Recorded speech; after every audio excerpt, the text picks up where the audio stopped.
नमस्कार प्यारे साथियों, पुनः स्वागत है आप सभी का अपने YouTube चैनल यूके टीचिंग परीक्षा पर। उत्तराखंड सहायक अध्यापक एलटी की परीक्षा को मद्देनज़र रखते हुए महत्वपूर्ण श्रृंखलाएं चल रही हैं, जिसमें आज हम जो भारतीय दार्शनिक हुए शिक्षा के क्षेत्र में इनका क्या योगदान रहा। ठीक है, इससे पहले हमने महात्मा गांधी जी और रविंद्रनाथ टैगोर के बारे में, ठीक है, जो भारतीय दार्शनिक है, इनके बारे में परिचर्चा की। आज हम स्वामी विवेकानंद जी के बारे में परिचर्चा करेंगे, जिन्हें नरेंद्र दत्त के नाम से जाना जाता था। ठीक है, ऐसे व्यक्तित्व हैं ये कि इनकी कल्पना नहीं की जा सकती, इनकी विचारों की, ठीक है, इनके व्यक्तित्व की कल्पना नहीं की जा सकती है। तो आइए परिचर्चा करते हैं। आधुनिक भारत में राजनीति एवं शक्ति को अवधारणात्मक स्वरूप देने में विवेकानंद की अपरिहार्य भूमिका सुस्पष्टता से केंद्रीय मान्यता एवं तर्क को स्थापित करने की थी। ठीक है, किसने कहा? डेनिस डाल्टन ने कहा। ठीक है, स्वामी विवेकानंद एक आध्यात्मिकवादी, मानवतावादी, देशभक्त, साधु तथा महान सृजनात्मक विभूति थे। भारत के नैतिक व सामाजिक पुनरुद्धार के लिए उन्होंने अपना संपूर्ण जीवन क्या कर दिया? समर्पित कर दिया। प्रारंभिक नाम क्या था? नरेंद्र नाथ दत्त इनका प्रारंभिक नाम था। ठीक है, जन्म का 12 जनवरी 1863 को कलकत्ता में हुआ। ठीक है, इनके जन्म दिवस पर प्रतिवर्ष 12 जनवरी को राष्ट्रीय युवा दिवस किसके जन्मदिन पर प्रतिवर्ष 12 जनवरी को राष्ट्रीय युवा दिवस मनाया जाता है? तो स्वामी विवेकानंद जी के। ठीक है, नरेंद्र दत्त को विवेकानंद नाम खेतड़ी रियासत राजस्थान के सामंत ने दिया था। ठीक है, देखो इनका नाम क्या था? इनका नाम नरेंद्र नाथ दत्त था, जो खेतड़ी रियासत राजस्थान के सामंत थे। उन्होंने इनका नाम विवेकानंद रखा था। ठीक है, जब दत्त विश्व धर्म सम्मेलन में भाग लेते हैं शिकागो, कब लेते हैं बताओ मुझे, कब ये अमेरिका के शिकागो में विश्व धर्म सम्मेलन में भाग लेते हैं? ठीक है, कब? सितंबर 1893 में उन्होंने शिकागो में विश्व धर्म सम्मेलन में भाग लिया।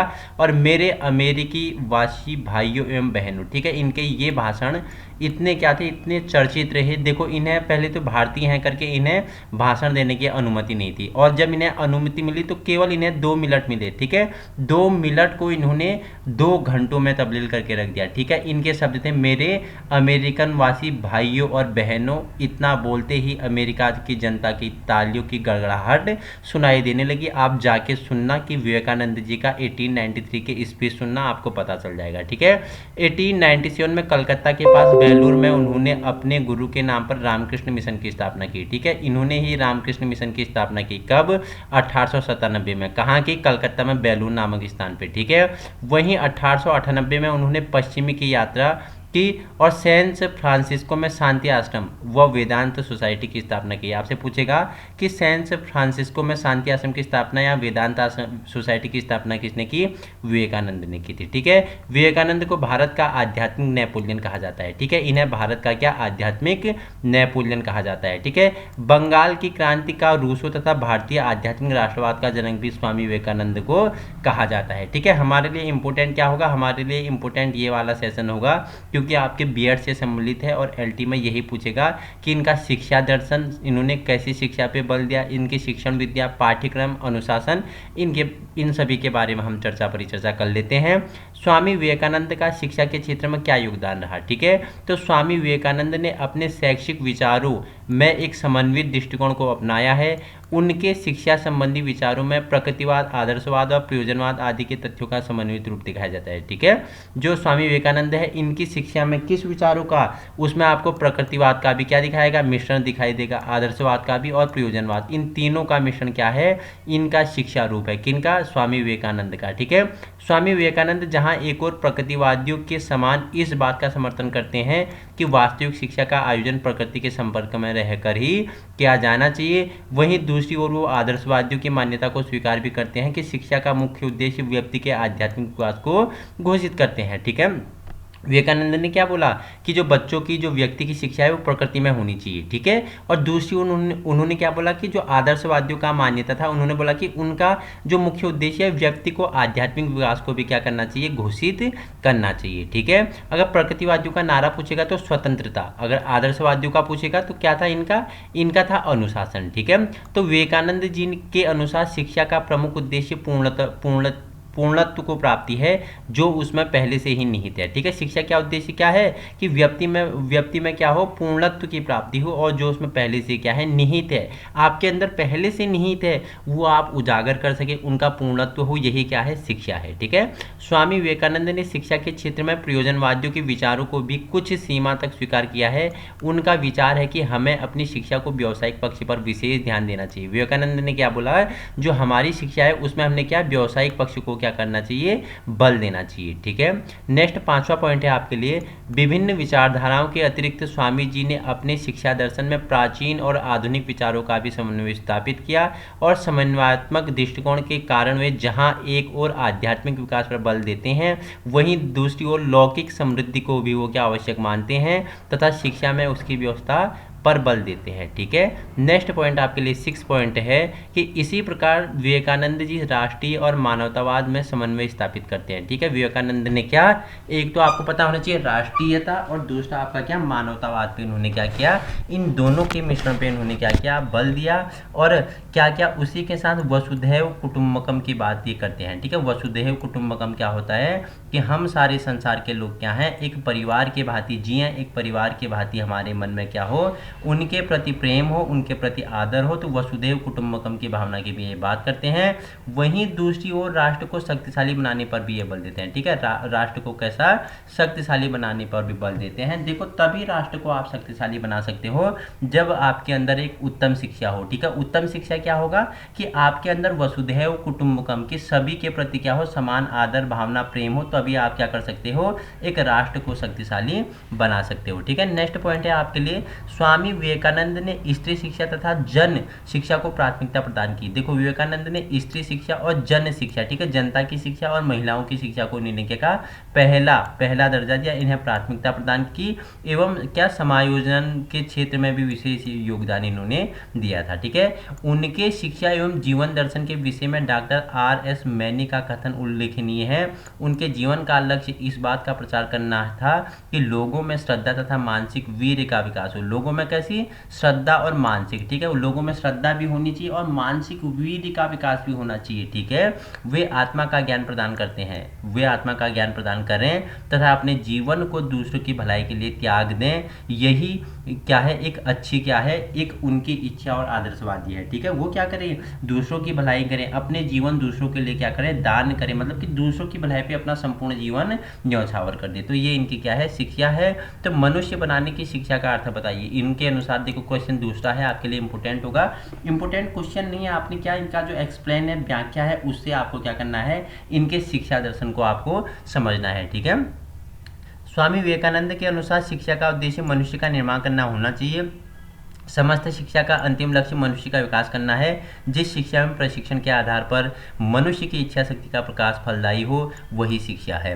इस प्रकार वे मनुष्य बनाने वाली शिक्षा की सार्थक समझते हैं। मनुष्य को ऐसे बनाने के क्या होते हैं, वो शिक्षा को सार्थक समझते हैं। ठीक है, स्वामी के संबंध में स्वामी विवेकानंद के विचारों का अध्ययन करने से भी यह विदित होता है कि वे इसी प्रकार की शिक्षा व्यवस्था चाहते हैं जिसके आधार पर विद्यार्थियों में मनुष्यता अथवा मानवता संबंधी गुणों का विकास हो। वो कैसी शिक्षा चाहते हैं, जिसके आधार पर विद्यार्थियों में क्या, मनुष्यता और मानवता संबंधी गुणों का विकास होना चाहिए। वही शिक्षा है जिसमें एक बालक के क्या, मनुष्यता, उसके अंदर क्या, मनुष्यता आए, वो दूसरे को समझे, दूसरे के प्रति प्रेम भावना, हर जीव पशु पक्षी के लिए उसके लिए क्या हो, प्रेम भावना और क्या हो, दया की भावना हो।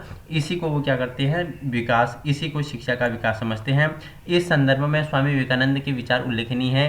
तुम किसी बालक को शिक्षा प्रदान करने में उसी प्रकार समर्थ हो जैसे कि किसी पौधे को बढ़ाने में। देखो क्या बोलते हैं, किसने बोल दिया कि तुम किसी बालक को शिक्षा प्रदान करने में उसी प्रकार समर्थ हो जैसे कि किसी पौधे को बढ़ाने में। आप एक पौधे लगाते हो, माना एक किसान है, किसान ने मिर्ची की खेती की, ठीक है, उसने मिर्ची के बीज लिए, उसके लिए उसने क्या किया, मिर्ची के बीज को बोया और उसका क्या, बिनौड़ बोलते हैं, उसका क्या, बीजोरोपण किया और उसे रख दिया। कुछ टाइम पर वो अंकुरित होता है तो उसे फिर वो क्या करता है, लगाता है। ठीक है, जिस प्रकार तुम एक पेड़ को बढ़ाने में अपनी मदद करते हो, अपनी पूर्ण सहायता करते हो, वैसे ही आपको शिक्षा क्या करती है, शिक्षा प्रदान करें कि जिससे बालक क्या हो सके, समर्थ हो सके। ठीक है, बालक भी अपने आप को स्वयं ही शिक्षित करता है, पर यहाँ तुम उनको अपने ढंग से आगे बढ़ाने में सहायता दे सकते हैं। बालक अपने आप को स्वयं शिक्षित करता है, लेकिन तुम आगे बढ़ाने के लिए अपने मेथड, ठीक है, एक शिक्षक अपने मेथड से क्या कर सकता है, उसे और आगे बढ़ा सकता है। तुम जो कुछ कर सकते हो वो क्या है, वह निषेधात्मक ही होगा। वह क्या होगा, निषेधात्मक ही होगा, विधि आत्मा नहीं। तुम केवल बाधाओं को हटा सकते हो और बस ज्ञान अपने स्वाभाविक रूप से प्रकट हो जाएगा। तुमने जो बालक की समक्ष बाधाएं आ रही हैं, तुम्हें उसे हटाना है। जो बालक का ज्ञान है वो क्या होगा, स्वतः ही क्या होगा, स्वाभाविक ही प्रकट हो जाएगा। जमीन को कुछ पोली बना दो, जमीन को कुछ पोली बना दो, जिससे उसमें फसल उगनी आसान हो जाए। उसमें क्या हो जाए, फसल उगनी आसान हो जाए। उसके चारों ओर घेरा बना दो और देखते रहो कि कोई उसे नष्ट तो नहीं कर रहा है। जिस प्रकार आप एक खेती करते हो, खेती की रक्षा करते हो जब तक वो बड़ा नहीं हो जाए, उसी प्रकार आपको एक छात्र को क्या करना चाहिए, उसकी सहायता करनी चाहिए, उसको देख रेख में रखना चाहिए, ठीक है। बाकी ज्ञान का विकास तो हो जाएगा उसके अंदर, ठीक है। बस आपको क्या करना है, उसे देख रेख में रखना है, और जहां वो गलत जाए आपको वहां क्या करना है, उसे आगे बढ़ाना है, ठीक है। देखो, स्वामी विवेकानंद के अनुसार जन शिक्षा क्या है, तो जन शिक्षा जान लेते हैं। तो स्वामी विवेकानंद देश के निर्धन एवं निरक्षर व्यक्तियों की दयनीय स्थिति को देखकर अत्यंत दुखी थे। उनके अनुसार जब तक भारत का जनसमूह भली भांति शिक्षित नहीं हो जाता, भली प्रकार उनका पेट नहीं भर जाता तथा उनमें उत्तम संरक्षण नहीं मिलता, तब तक कोई भी राजनीति सफल नहीं हो सकती है। देखो, भारत की जो दयनीय स्थिति थी, यहाँ निर्धनता को लेकर कहो, ठीक है, निरक्षर व्यक्तियों को लेकर कहो, ठीक है, यहाँ जो गरीब व्यक्ति हैं उनको लेकर यहाँ की स्थिति क्या थी, बहुत ही क्या थी, पिछड़ी हुई थी। और इनके ये तब तक फलीभूत नहीं हो सकता है जब यहाँ क्या, ये राजनीतिक स्थिति सुधर नहीं सकती है, ये राजनीतिक सफल नहीं हो सकती है। जब तक ये राजनीति है तब तक ऐसी स्थिति बनी रहेगी। स्वामी जी का विश्वास था कि दीन दुखियों की दशा में शिक्षा के माध्यम से सुधार किया जा सकता है। स्वामी जी क्या बोलते हैं, जो दीन दुखियां हैं उनकी दशा में शिक्षा के माध्यम से क्या किया जा सकता है, सुधार किया जा सकता है, ठीक है। कैसे किया जा सकता है, देखो, अगर आपके अंदर हम एक आदर्शवादी दृष्टिकोण डाल दें, ठीक है, कि वसुदेव कुटुंबकम, सबका आदर करना चाहिए, ठीक है, गरीब हो गया, अमीर हो गया, गरीब हो गया, छोटा हो गया, बड़ा हो गया, ठीक है, सभी जीवों के प्रति प्रेम करना चाहिए। हम आपको शिक्षा दे रहे हैं, वही शिक्षा से आप अगर उसे लागू करोगे तो वही क्या बोल रहे हैं कि दीन दुखियों की सहायता किसके, शिक्षा के माध्यम से की जा सकती है, ठीक है। डॉक्टर सेठ ने इस प्रकार उल्लेख किया कि जनता को शिक्षित करने हेतु गांव-गांव जाकर शिक्षा देनी होगी। सेठ ने क्या बोल दिया कि जनता को शिक्षित करने हेतु गांव-गांव जाकर शिक्षा देनी होगी। इसका कारण यह है कि ग्रामीण बालकों को जीविकोपार्जन हेतु अपने पिता के साथ खेत पर काम करने जाना पड़ता है। वे शिक्षा ग्रहण करने में विद्यालय नहीं आ पाते हैं। देखो, भारत क्या था, कृषि प्रधान देश है, आपको पता ही है। तो गाँव में क्या हो जाता, तो बालक स्कूल विद्यालय नहीं जा पाता था। क्यों, क्योंकि अपने पेट के पालन पोषण के लिए वो क्या करता था, अपने पिता के साथ खेत में जाता था। तो सेठ बोलते हैं कि हमें घर घर जाके उन्हें क्या करना पड़ेगा, हमें उन्हें शिक्षा देनी पड़ेगी, ठीक है। तो समझ गए कि किस प्रकार शिक्षा का विकास कर रहे हैं। स्वामी जी के अनुसार जन शिक्षा के कार्य को सरकार एवं समाज दोनों ने मिलकर करना चाहिए। जो जन शिक्षा का क्या है, कार्य है, उसे समाज और सरकार दोनों ने मिलकर करना चाहिए, ठीक है। आपके लिए इंपॉर्टेंट ये होगा कि विवेकानंद के अनुसार शिक्षा में अनुशासन, शिक्षक का स्थान, बालक का स्थान तथा विद्यालय का स्वरूप क्या होगा, ये आपके लिए इंपॉर्टेंट होगा। हम जान लेते हैं कि विवेकानंद ने किस प्रकार अनुशासन की बात की, शिक्षक का स्थान, बालक का स्थान, ठीक है, शिक्षण विद्या, इन सभी के बारे में परिचर्चा कर लूंगा। यही पूछ लेगा। बाकी विवेकानंद जी के बारे में बताने के लिए बहुत कुछ है, लेकिन आपके लिए जो इंपॉर्टेंट है उसी के बारे में हम परिचर्चा करेंगे। बाकी इसकी पीडीएफ मैं नीचे आपको डिस्क्रिप्शन बॉक्स में लिंक लगा दूंगा, आप वहां से सीधे प्राप्त कर सकते हो, ठीक है।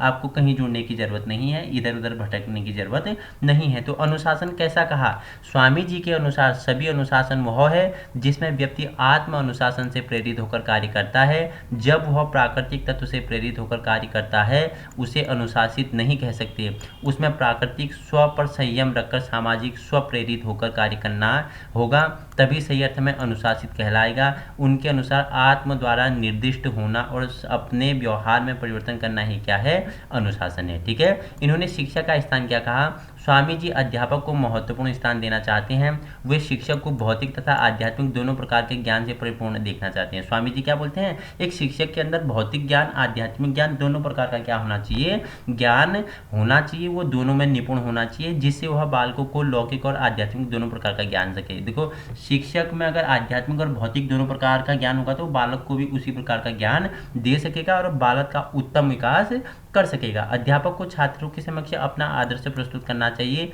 जिससे वो उसका अनुकरण कर सके। अध्यापक को छात्रों के समक्ष अपना क्या आदर्श प्रस्तुत करना चाहिए जिससे वो क्या कर सके, उसका अनुकरण कर सके।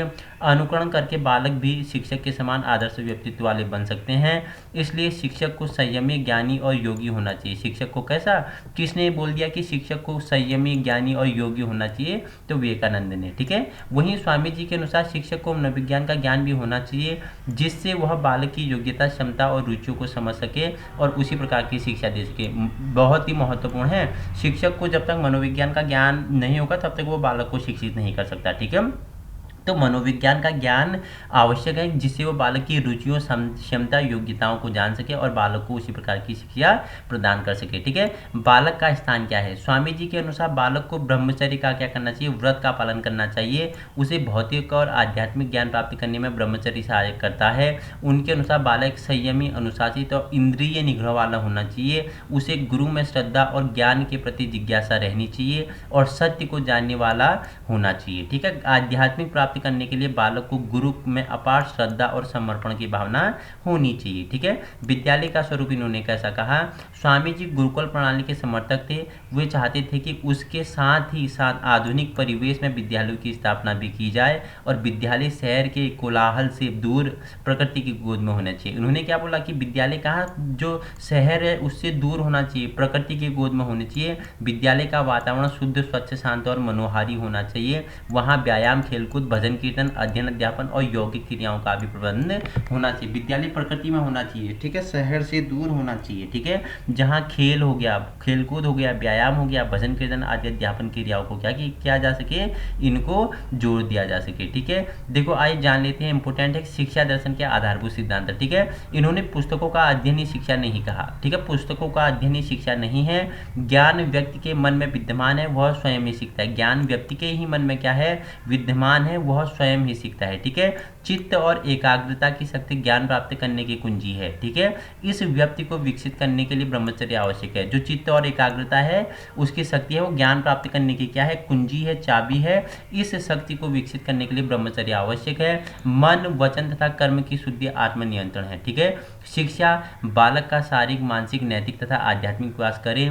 शिक्षा बालक में आत्मिक निष्ठा तथा श्रद्धा विकसित करे एवं उसमें आत्म त्याग की प्रगति करके पूर्णता को अभिव्यक्ति करे। शिक्षा से बालक के चरित्र का गठन हो, मन का बल बढ़े तथा बुद्धि विकसित हो जिससे वह अपने पैरों पर खड़ा हो सके। ठीक है, धार्मिक शिक्षा को पुस्तकों की अपेक्षा व्यवहार, आचरण तथा संस्कारों द्वारा दिया जाना चाहिए। ठीक है, जो धार्मिक शिक्षा है उसे पुस्तकों से नहीं, उसे व्यवहार से, आचरण से, संस्कारों से दिया जाना चाहिए। ठीक है, बालक तथा बालिका दोनों को समान शिक्षा मिलनी चाहिए। इन बालक और बालिका को क्या, इनमें ऊंच नीच नहीं होना चाहिए, दोनों को क्या मिलना चाहिए, समान शिक्षा मिलनी चाहिए। स्त्रियों को विशेष रूप से धार्मिक शिक्षा दी जानी चाहिए। स्त्रियों को विशेष रूप से क्या, धार्मिक शिक्षा दी जानी चाहिए। जन साधारण को शिक्षा का प्रचार किया जाना चाहिए।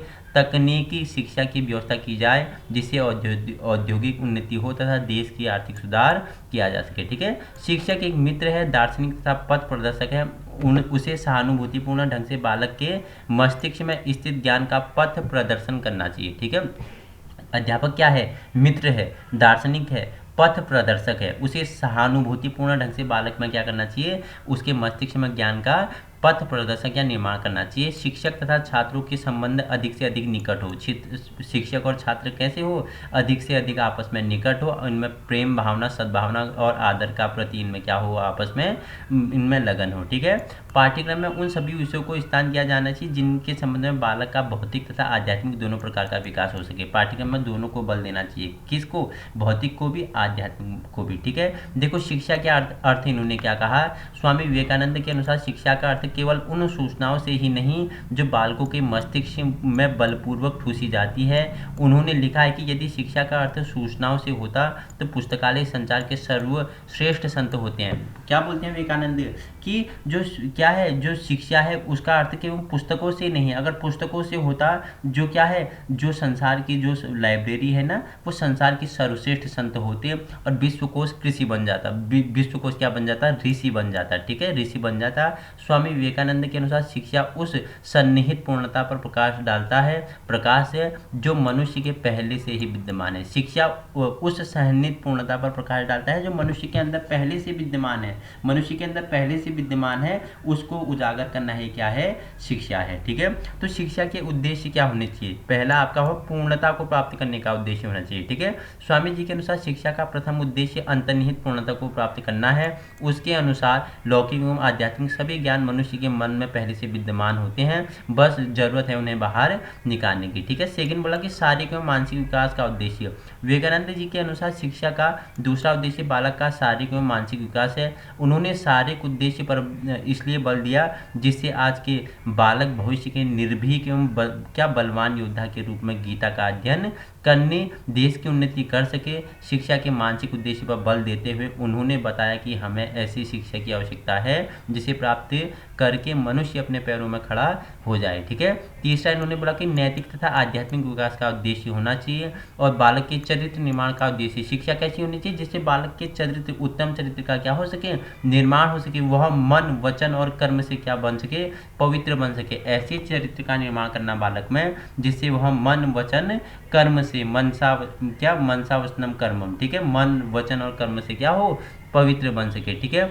आत्मविश्वास, श्रद्धा एवं आत्मत्याग की भावना का उद्देश्य। ठीक है, उन्होंने क्या कहा, उठो जागो उस समय तक बढ़ते रहो जब तक कि चरम उद्देश्य की प्राप्ति न हो जाए। इनका कोट है, उठो जागो तब तक चलते रहो जब तक आप उद्देश्य की प्राप्ति न कर सको। कौन बोलते हैं? विवेकानंद बोलते हैं। आत्मविश्वास, श्रद्धा एवं आत्मत्याग की भावना का उद्देश्य कहाँ तक होना चाहिए? उठना है, जागना है और तब तक चलते रहना है जब तक आप क्या लक्ष्य प्राप्ति न कर लो। ठीक है, 6 पॉइंट है विभिन्नता में एकता की खोज का उद्देश्य। स्वामी जी के अनुसार शिक्षा का प्रमुख उद्देश्य विभिन्नता में एकता की खोज करना है। उन्होंने बताया कि आध्यात्मिक तथा भौतिक जगत एक ही है अथवा विभिन्नता में अनुभूति दोष अथवा माया है। शिक्षा ऐसी होनी चाहिए जिसमें बालक विभिन्नता में एकता की अनुभूति कर सके। ठीक है, धार्मिक विकास का उद्देश्य। स्वामी जी ने धार्मिक विकास को शिक्षा का प्रमुख उद्देश्य माना है। वे चाहते हैं कि प्रत्येक व्यक्ति उस समय अथवा धर्म को मालूम कर सके जो उसके अंदर छिपा हुआ है। इसके लिए उन्होंने मन का हृदय में प्रशिक्षण पर बल दिया है। बताया कि शिक्षा ऐसी होनी चाहिए जिसे प्राप्त करके बालक अपने जीवन को पवित्र बना सके तथा उसमें आज्ञा पालन, समाज सेवा, महापुरुषों, संतों, अनुकरणीय आदर्शों को अपनाने की क्षमता विकसित कर सके। शिक्षा कैसी होनी चाहिए? शिक्षा ऐसी होनी चाहिए जिसमें बालक में आज्ञा पालन, समाज सेवा, महापुरुषों, संतों के अनुकरणीय आदर्शों को अपनाने को उसमें क्या हो सके, विकसित हो सके। तो ये हमने स्वामी विवेकानंद के बारे में शिक्षा जाना, उनके जीवन के बारे में जाना, उनकी शिक्षण विद्या जानी, उनके अनुसार अनुशासन, उनके अनुसार शिक्षा कैसी होनी चाहिए, शिक्षा का परिवेश हो गया, पाठ्यक्रम हो गया, विद्यालय हो गया, इन सभी के बारे में हमने परिचर्चा कर लिया। अब जानते हैं शिक्षण विधियां क्या थी। ठीक है, स्वामी विवेकानंद ने भारत की उसी प्राचीन आध्यात्मिक शिक्षण पद्धति को अपनाने पर बल दिया जिसमें गुरु और शिक्षक का संबंध अत्यंत घनिष्ठ रहते थे। आध्यात्मिक अथवा धर्म पद्धतियों की विशेषता निम्नलिखित है। चित्त और वृत्तियों का योग द्वारा निरोध करना। ठीक है, चित्त और की वृत्तियों से योग द्वारा क्या करना, निरोध करना। मन को केंद्रीकरण विधि द्वारा विकसित करना, मन को केंद्रीकरण विधि द्वारा विकसित करना। ज्ञान को व्याख्यान, तर्क, विचार, विमर्श, स्वानुभव एवं रचनात्मक कार्यों के उपदेशों द्वारा अर्जित करना। ज्ञान को किससे? व्याख्यान हो गया, तर्क हो गया, विचार विमर्श हो गया और जो उनका स्वयं का अनुभव हो, उनकी रचनात्मक कार्य हो, इनसे क्या करना, इनके द्वारा अर्जित करना। शिक्षक के गुणों तथा चरित्र का बुद्धि द्वारा अनुकरण करना। शिक्षक के गुणों का और चरित्र का बुद्धि द्वारा क्या करना, अनुकरण करना। नेक्स्ट पॉइंट है बालक को व्यक्तिगत निर्देशन तथा परामर्श विधि के द्वारा उचित मार्ग की ओर अग्रसर करना। ये इन्होंने क्या बोली, ये शिक्षण विद्या थी कि किस प्रकार बालक को सिखाया जाना चाहिए। बालक का स्थान। ठीक है, फ्रॉबले की भांति स्वामी जी ने भी बालक को शिक्षा के केंद्र बिंदु माना है। बालक को क्या माना है? सभी ने शिक्षा का केंद्र बिंदु माना है। बालक लौकिक तथा आध्यात्मिक सभी प्रकार के ज्ञान का भंडार है। बालक क्या, लौकिक भी आध्यात्मिक भी सभी प्रकार का क्या है, ज्ञान का भंडार है। वह पेड़ तथा पौधों की भांति स्वयं को स्वाभाविक रूप से विकसित कर सकता है। पेड़ की भांति वह क्या कर सकता है, स्वयं को क्या कर सकता है, विकसित कर सकता है। अथवा उन्होंने बालकों को स्वयं विकसित होने का सुझाव देते हुए कहा है, अपने अंदर आओ और उपनिषदों को अपने से बाहर निकालो। तुम सबसे महान पुस्तक हो जो कभी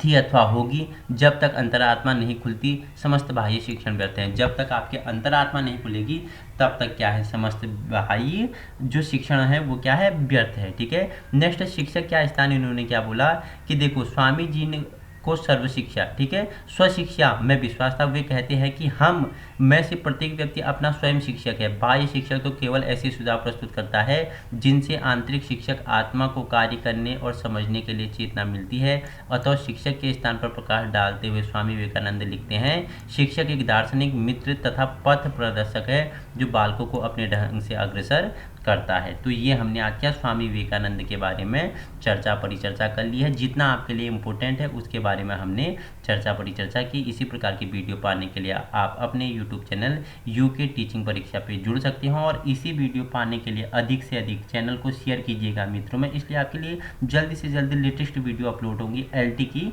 सिलेबस के अनुसार, ठीक है। पीडीएफ मैं डिस्क्रिप्शन में डाल दूंगा, आप वहाँ से पा सकते हैं। Thank you so much.